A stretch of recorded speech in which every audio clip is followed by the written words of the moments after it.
Hubo noticia ayer de Donald Trump, una noticia un poco escandalosa, como suele ocurrir con el presidente de Estados Unidos. Estaba en la Casa Blanca, a 3 cuadras de aquí, haciendo un homenaje a unos veteranos de la guerra navajos. Los navajos son una de las comunidades indígenas más numerosas en Estados Unidos, están sobre todo localizados en el suroccidente del país, en estados como Arizona. Curiosamente estaba el presidente Trump hablando justo debajo de un retrato de Andrew Jackson, que fue el 7º presidente de Estados Unidos, el primer presidente del sur y un hombre que fue muy duro con los indígenas, es decir, que los desplazó violentamente en varias zonas del país. Y cuando se estaba refiriendo a los navajos, el señor Trump hizo una broma muy pesada con respecto a Elizabeth Warren. Elizabeth Warren es senadora por Massachusetts, tiene 68 años, precandidata presidencial, y en un momento dado dijo que ella tenía antepasados cherokees, otra de las comunidades indígenas estadounidenses, la más numerosa, que se ha asentado o ha vivido por siglos en la zona del suroriente del país, cerca de Carolina del Norte. A ella se le burlaban algunas personas en la campaña diciéndole que era Pocahontas, en alusión a la hija de uno de los líderes indígenas estadounidenses en el siglo XVI. Pocahontas se casó con un inglés, se fue a vivir a Londres y después ha sido popularizada incluso por Walt Disney. Pues dijo el señor Trump frente a los cherokees, ustedes llevan mucho tiempo acá, pero aquí en el Congreso hay un representante muy antiguo que es Pocahontas. Esa fue la broma.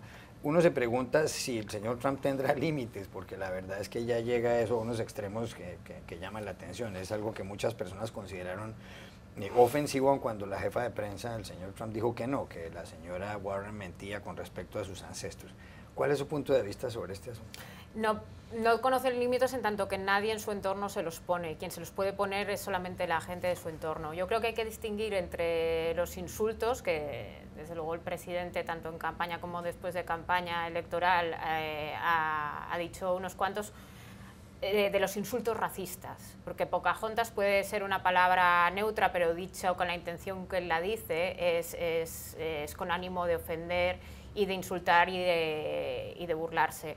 Y sí que creo que estas son las ocasiones en las que sí toca líneas rojas, cuando sus habituales barrabasadas tocan la zona de la raza, el género, etcétera. Sí que es en el momento en el que no estaría de más que, de la misma manera que cuando aquel discurso equidistante sobre el racismo en Charlottesville, mucha gente de su entorno se atrevió a marcar distancias y a criticarlos, algunos incluso con mucha dureza a condenarlo. Esa fue una gran ocasión en la que sí se vio una diferencia respecto a otros excesos de Trump, y es que su entorno le dejó de lado.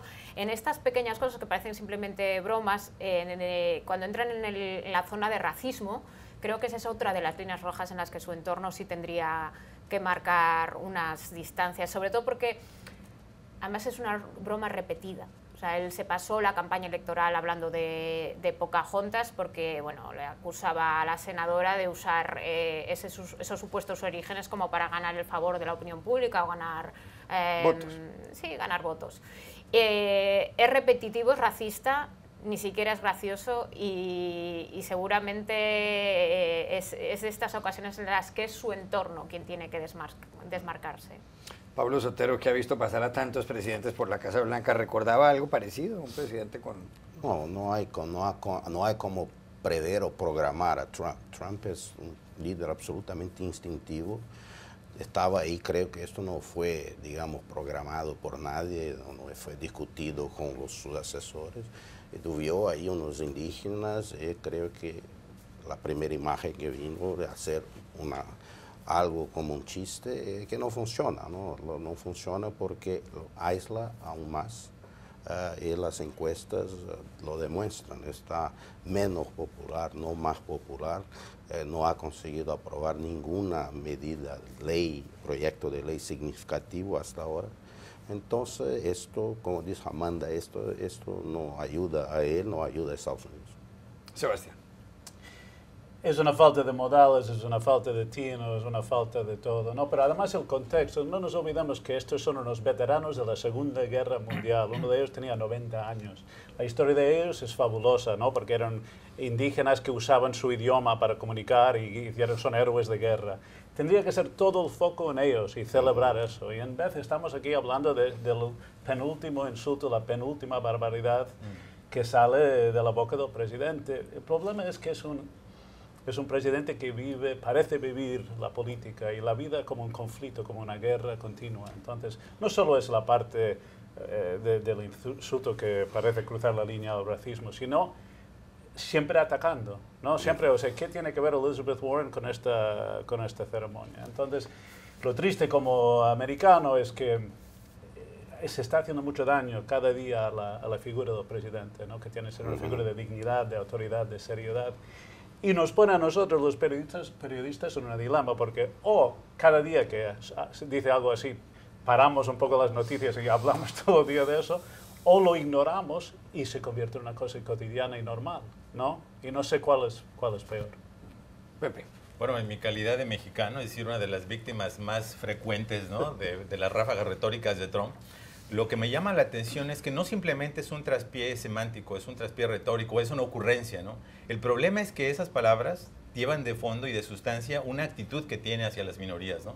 Cuando vimos recientemente las decisiones que tomó, por ejemplo, en Puerto Rico, ¿no? Que donde evidentemente hubo un claro doble estándar de la manera en que trató a los damnificados de Texas y de Florida en relación con Puerto Rico, de qué manera están haciéndoles largas la llegada de la ayuda para la reconstrucción.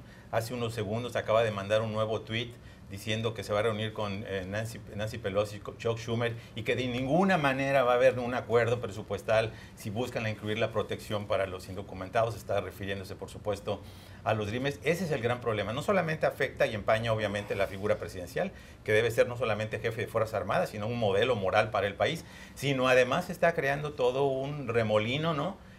Social y cultural en el cual las minorías son mal vistas. Se está alimentando, ¿no? Con esta retórica a los sectores más retrógradas, más xenófobos, nativistas del país, y eso va a tener repercusiones, por desgracia, de largo plazo para Estados Unidos.